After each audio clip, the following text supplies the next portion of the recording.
동성애를 조장하고 촉진하는 차별금지법 제정에 반대하는 연합단체, 일명 동반연이라고 합니다.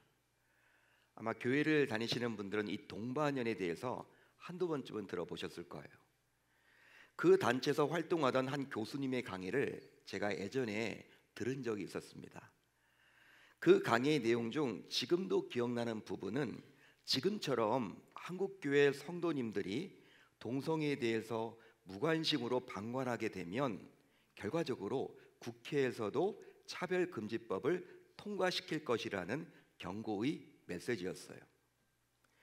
물론 창조 질서에 반하는 동성애를 성경에서는 분명히 명확하게 죄라고 이야기를 합니다. 하나님은 죄라고 이야기를 하는 거예요.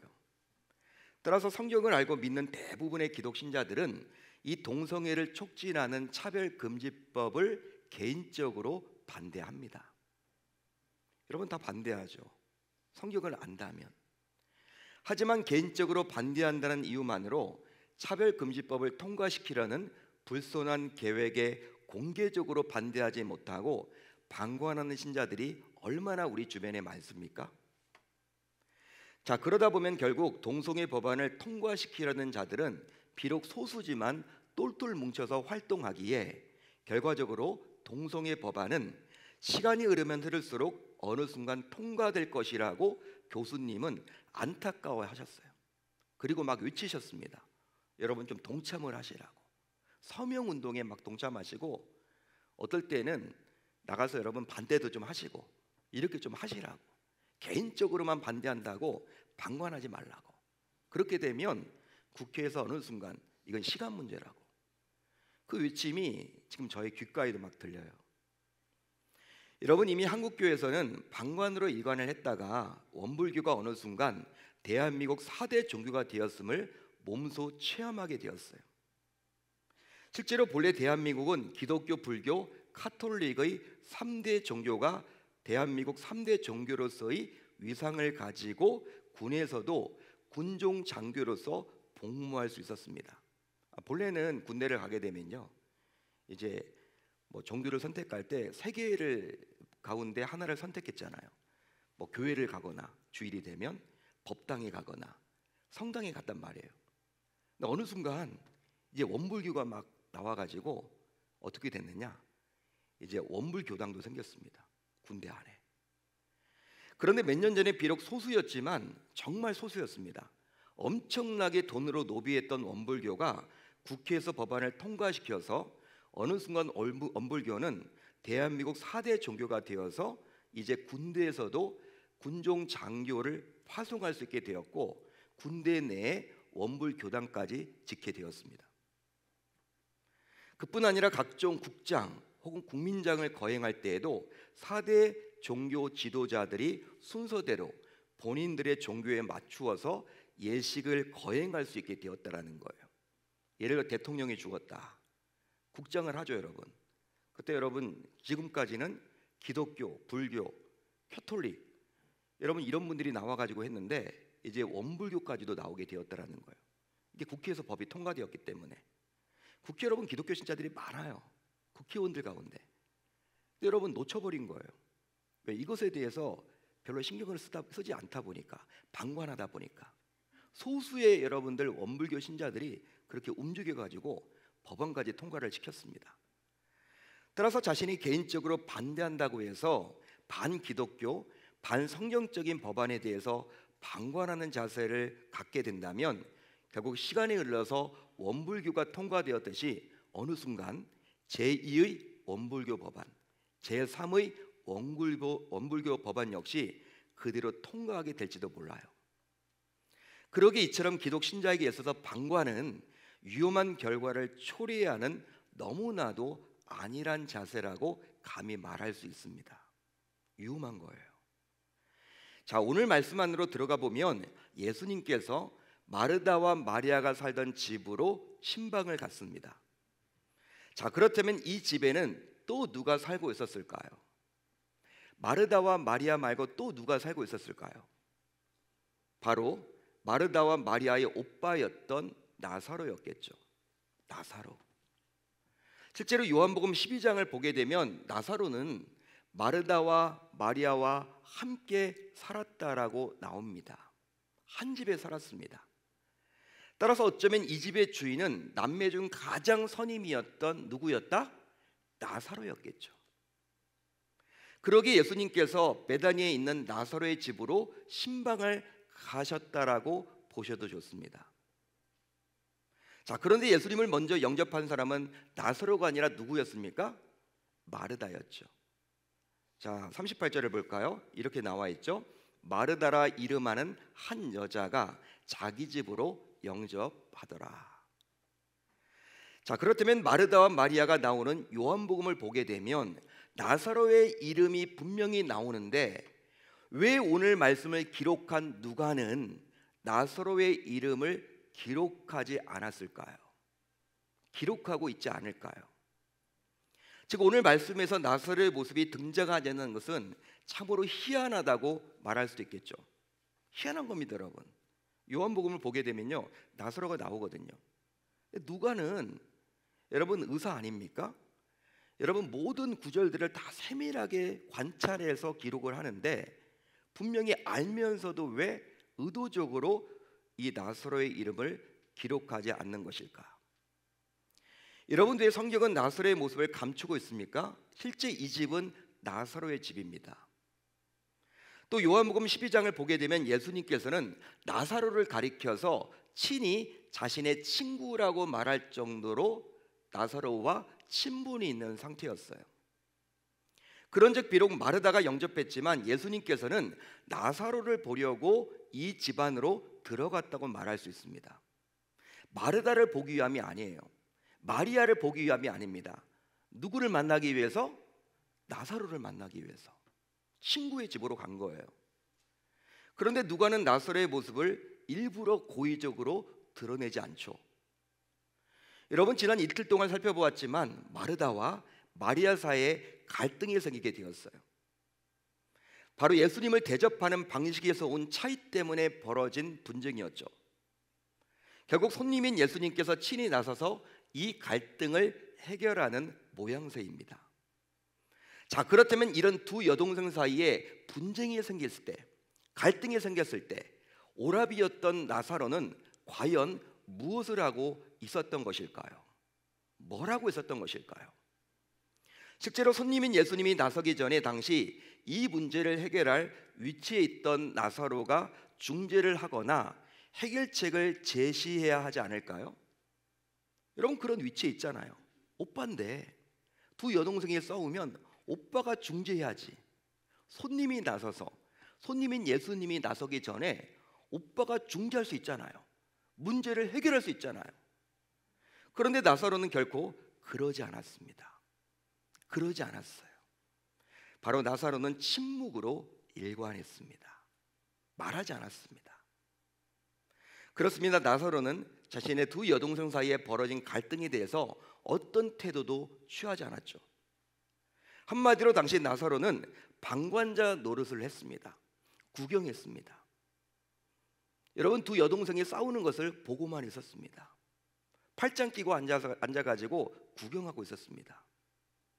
그 결과 이런 나사로의 어정쩡한 태도로 인해서 동생 간의 갈등은 더욱더 골이 깊어졌고 심지어 자신을 찾아온 손님 예수님의 마음을 불편하게 만들었다라는 거예요.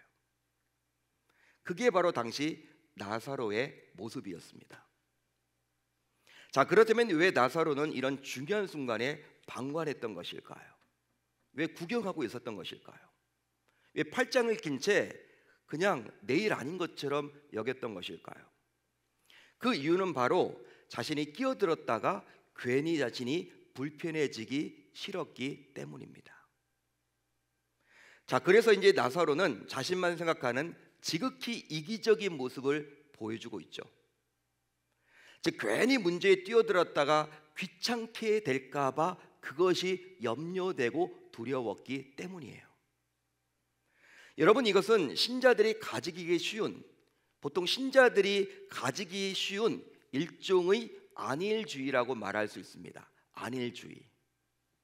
즉 나는 편하게 신앙생활을 하고 싶다. 그러기 위해서는 어느 누군가와 관계를 잘 맺지 않겠다. 얽히기 싫다. 그들과 얽히기가 싫다. 이런 여러분 의도예요. 나 편하게 신앙생활하고 싶어. 나 사람들하고 얽히기 싫어. 이런 여러분 안일주의. 그렇습니다. 이런 안일주의에 빠져 있다 보니 나사로는 자신의 두 여동생들 사이에 심각한 분쟁과 갈등이 생겼음에도 불구하고 그것을 해결할 조금의 시도조차 하지 못했던 거예요. 하지 않았던 겁니다. 자, 그러다 보니 이런 안일주의에 빠지게 되면 정말 가까운 가족 간에도, 가까운 지인 간에도, 또 교우 간에도 오히려 잘 모르는 척 해버립니다. 사랑하는 성도 여러분, 안타깝게도 우리 교회에도 나사로와 같은 구경꾼들이 제법 보입니다. 즉 편하게 신앙생활을 하고자 교회 깊숙이 들어가지 않고 내 교회라는 생각도 없이 그냥 주일 예배만 겨우 드리는 분들이에요. 마치 우리 교회 교인이 아닌 것처럼 교회는 오지만 교회 밖에서는 우리 교회인 척하지 않는 거죠. 또 코로나 팬데믹이 끝났기에 이제 충분히 예배당에 나올 형편이 되었건만 특별한 이유도 없는데도 그냥 편하다라는 이유만으로 여전히 영상으로만 예배를 드리려는 분들이라 할 수 있습니다. 물론 누군가의 간섭도 받기 싫고 또 누군가에게 간섭도 하기 싫어해요. 내가 간섭받기도 싫고 내가 간섭하기도 싫은 거죠. 실제로 나름의 이런저런 이유가 있겠지만 끼어들자니 골치 아프고 또 안 끼어들면 좀 불편하기도 하지만 그래도 차라리 안 끼어드는 편이 더 좋다고 나름 판단한 거예요. 자, 그래서일까요? 이런 신자들은 그 어떤 일에도 멀찍이 서서 바라보기만 하려 합니다. 즉 몇 주 동안 주보 광고를 통해서 또 목회자가 구두로 참여를 독려하고 관심 가져주기를 외쳐보지만 아예 못 본 척 해버려요. 아예 못 본 척 해버립니다. 여러분 그런 경우들이 많이 있죠. 내일 아닌 것처럼. 여러분 주보를 통해서 어디 부서가 지금 막 좀 필요합니다. 사람이 필요합니다. 다음 세대 아이들은 넘쳐나는데 교사가 부족합니다. 찬양대가 지금 비어 있습니다. 청소를 좀 해야 됩니다. 대청소하니까 교회 좀 나와주세요. 여러분 이런 것들을 많이 하잖아요. 우리 목회자들이 구두 광고를 통해서 또 주보 광고를 통해서. 근데 여러분 그런 것들은 내 일이 아닌 거예요. 교회에 속해 있는데도 나랑 관심 없는 일 못 본 척 하는 거죠. 한마디로 되도록 참여하지 않으려 하고 또 되도록 깊이 관여하려 하지 않고 심지어 되도록 못 본 척, 안 그런 척 해버립니다. 그렇지만 결과를 한번 봅시다. 여러분 결과를 한번 보자고요. 오늘 말씀 안에서 마르다, 마리아 두 자매의 이름은 분명히 나오는데 반해서 나사로의 이름은 눈을 씻고 찾아봐도 볼 수가 없다라는 거예요. 따라서 나사로의 입장에서는 정말 기분이 나쁠 수도 있었겠죠. 예수님이 누구 때문에 온 거예요? 자기 집에? 자기 보러 왔는데 여러분 말씀을 보게 되면 자기 이름이 나타나지 않으니까 나사로의 입장에서는 굉장히 기분이 나쁠 수도 있겠지만 한편으로 주님께서 이 나사로를 불명예스럽게 바라보고 있다라는 증거이기도 합니다. 왜냐하면 어떤 의미에서 볼 때 나사로는 그 집에서 가장 큰 어른으로서 중요한 사람일 수도 있는데 그 사람의 이름을 아예 일부러 고의적으로 언급하지 않기 때문에 그런즉 우리 주님께서 이런 방관자와 같은 나사로를 좋게 바라보지 않으셨다고 감히 말할 수 있습니다. 그러기에 만약 신자인 우리 가운데 행여나 오늘 말씀에서 볼 수 있는 나사로와 같은 구경꾼과 방관자들이 계신다면 우리 주님께서 과연 나를 어떻게 바라보실까요? 과연 우리 주님께서 기쁨으로 즐거움으로 바라보실까요? 웃으시면서 바라보실까요? 혹시 우리 주님께서 근심하며 바라보지는 않으실까요? 안타까워하시면서 바라보지는 않으실까요? 따라서 우리 모두 방관자요 구경꾼과 같은 신자가 되어서는 결코 아니 될 줄로 믿습니다. 자, 그렇다면 우리 주님께서는 신자인 우리가 과연 어떻게 신앙생활하기를 원하실까요? 우리 주님은 어떻게 신앙생활하기를 원하실까요? 바로 신자인 우리가 적극적인 신앙적 자세를 소유하기를 기대하십니다. 자, 믿으시면 아멘, 동의가 되시면 아멘.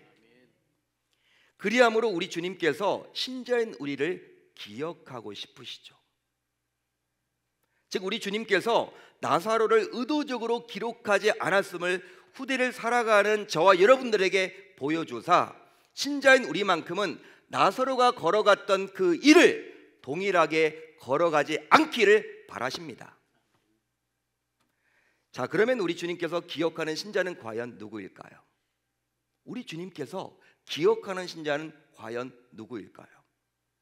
바로 불편해도 뭔가를 하는 신자입니다. 또 불안해도 뭔가를 하는 신자죠. 또 손해봐도 뭔가를 하는 신자입니다. 또 부대껴도 뭔가를 하는 신자예요. 할렐루야, 할렐루야. 따라서 이제 우리 모두 방관자의 모습을 버리겠다고 다짐하고 결단을 한번 해봅시다. 바로 팔짱만 끼고 이쪽 저쪽 구경만 하는 모습은 바른 신앙적 태도가 아니기 때문이에요. 실제로 복음서를 보게 되면 예수님의 공생의 당시 예수님 주변에는 얼마나 많은 사람들이 있었습니까? 여러분, 예수님 공생애를 한번 보세요. 예수님을 따라다녔던 무리들이 얼마나 많았습니까? 실제로 복음서 전부에 나오는 오병이어의 기적, 우리 주님께서 남자 장정만 5,000명을 배불리 먹이셨어요. 놀라운 기적이죠. 여러분, 이게 감이 안 와요. 5,000명이 어느 정도 되는지, 5,000명이 어느 정도 되는지 한번 모아놓으면 대단합니다. 그것도 남자만 5,000명. 군대 다녀오신 분들은 아실 거예요. 훈련 받을 때 대단하죠, 여러분. 따라서 여러분, 부녀자와 아이들까지 합치면 최소로 잡아도 2만 명을 배불리 먹이셨어요. 자, 그렇다면 주님을 따랐던 그 많은 사람들이 과연 모두 구원을 받았을까요? 모두 구원을 받았을까요? 그게 아니면 그냥 기적의 현장에서 구경꾼으로 만족했을까요? 기적을 봤지만 그들은 어쩌면 구원받지 못할 수도 있다라는 거예요. 제가 딱히 답하지 않아도 여러분들 모두 잘 아실 겁니다. 그런즉 이제 우리 가운데 행여나 구경꾼처럼 신앙생활을 해오고 있었다면, 지금까지 그렇게 살아왔다면 이제 이 말씀을 듣고 반응해서 적극적인 참여자로서 신앙생활을 한번 해봅시다. 그리할 때 우리가 믿는 신앙의 대상인 하나님께서는 반드시 우리의 이름을 기억하실 줄로 믿습니다. 믿습니다. 여러분, 사람은요, 치매에 걸리거나 기억상실증에 걸리게 되면 자신의 살아가는 소중한 자녀의 이름도 기억하지 못할 때가 있습니까, 없습니까? 있죠. 부모인데도 나를 몰라봐. 치매에 걸리시면, 기억상실증에 걸리면 그렇게 소중한 자녀 이름도 몰라봐. 그게 바로 인간의 한계예요. 연약한 인간의 한계죠. 하지만 하나님만큼은 마르다와 마리아처럼 보다 적극적으로 신앙생활을 하는 사람의 이름을 반드시 기억하십니다. 그것도 성경에 기록함으로 영구히 기억하고 있다고 우리에게 보여주고 있죠. 여러분, 저는 이 말씀을 준비하면서 계속 입에서 흥얼거리게 된 찬양이 있었어요. 흥얼거리게 된 찬양. 말씀을 준비하는데 계속 머리에 떠오르면서 제 입에서도 여러분 막 흥얼거리더라고요. 바로 타미 워커가 작곡하고 청광훈 목사가 번역한 내 이름 아시죠? 라는 찬양이에요. 내 이름 아시죠? 가사를 잠시 소개하면, 그는 내 아버지, 난 그의 소유. 내가 어디를 가든지 날 떠나지 않죠. 내 이름 아시죠? 내 모든 생각도. 아빠라 부를 때 그가 들으시죠. 아멘. 이게 여러분 가사예요, 가사. 얼마나 멋진 가사입니까? 그렇습니다. 이 땅의 아버지조차도, 이 땅의 부모님조차도 상황이 생기면 자녀의 이름을 기억하지 못하기도 하지만 하늘에 계신 우리의 아빠, 아버지께서는 언제나 자신의 자녀의 이름을 기억하십니다. 이제 말씀을 마치겠습니다. 3일간의 집회 동안 같은 본문의 말씀으로 마르다, 마리아, 그리고 오늘 나사로에 대해서 살펴봤어요. 즉 마르다와 마리아의 이름이 기록되어 있듯이 우리 계명교회에도 마르다와 마리아가 반드시 있어야만 하겠습니다. 하지만 오늘 살펴본 나사로와 같은 방관자와 구경꾼들은 결코 있어서는 아니 될 줄로 믿습니다. 그 이유는 바로 좋은 교회를 넘어서 위대한 교회가 되어야 하기 때문이죠. 실제로 나 혼자 편하겠다며 나사로와 같은 구경꾼, 방관자처럼 신앙생활을 한다면 이런 우리의 모습을 자녀들과 다음 세대 아이들이 보고 무엇을 배우겠습니까? 여러분, 우리의 자녀들은 누구를 보고 신앙생활을 할까요? 여러분, 주일학교 교사, 목회자, 여러분 영향도 받지만 대부분의 영향은 오랜 시간을 함께 보내는 부모를 통해서 신앙을 배우는 거예요. 따라서 이제 여러분들 모두 보다 적극적인 신앙적 자세를 가지십시오. 그리고 신앙의 안일주의를 버리십시오.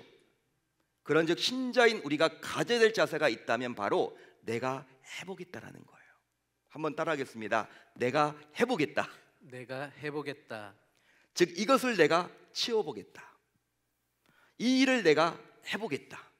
이것을 내가 동참하겠다. 이런 식으로 여러분들이 우리 공동체를 섬기고 부서를 섬길 때 우리 교회는 좋은 교회를 넘어서 위대한 교회로 진일보하게 될 줄 우리 주님의 이름으로 축원합니다. 축원합니다. 그렇게 한번 살아보겠다라고 결단하고 다짐하는 저와 여러분들이 다 되셨으면 좋겠습니다. 오늘 말씀의 나사로가 분명히 이름이 나와야 함에도 불구하고 일부러 고의적으로 우리 주님은 기록하지 않으므로 저와 여러분들에게 생각할 거리를 마련해 주고 있는 거예요. 나사로가 되지 마세요. 방관하지 마세요. 여러분들이 적을 두고 다니는 이 교회에 적극적으로 참여하십시오. 이제 강단에서 뭘 요구를 하고 뭘 부탁을 하게 되면 여러분들은 이건 나에게 주신 말씀이다. 내가 해야 되겠다. 내가 참여해야 되겠다. 그렇게 한번 해보시길 바랍니다. 여러분들의 상황과 사정 우리 주님이 모르지 않아요. 그렇지만 하려고 몸부림치는 것과 아예 방관자로서 구경꾼으로서 나의 일 아니야 이런 식으로 여기는 것과는 천지 차이가 있다는 거예요. 저와 여러분들 모두, 특별히 이 새벽에 나온 여러분들 모두 한 영혼 한 영혼 모두 마리아가 되시고 마르다가 되시되 오늘 본문에 나와 있는 나사로와 같은 구경꾼의 모습은 갖추지 마시기를 당부드립니다. 그렇게 할 때 하나님께서 여러분들의 이름을 영구히 기억하실 거예요. 마르다의 이름을 기억하시고 마리아의 이름을 기억하셔서 성경에 당당하게 기록을 해 주시듯이 말이죠. 그렇게 한번 멋지게 살아보겠다라고. 그래서 나로 인해서 우리 계명교회가 좋은 교회를 넘어서 위대한 교회가 한번 되는데 내가 한번 마중물로 한번 쓰임 받겠다라고 결단하고 다짐하는 저와 여러분들이 다 되셨으면 좋겠습니다. 좋겠습니다.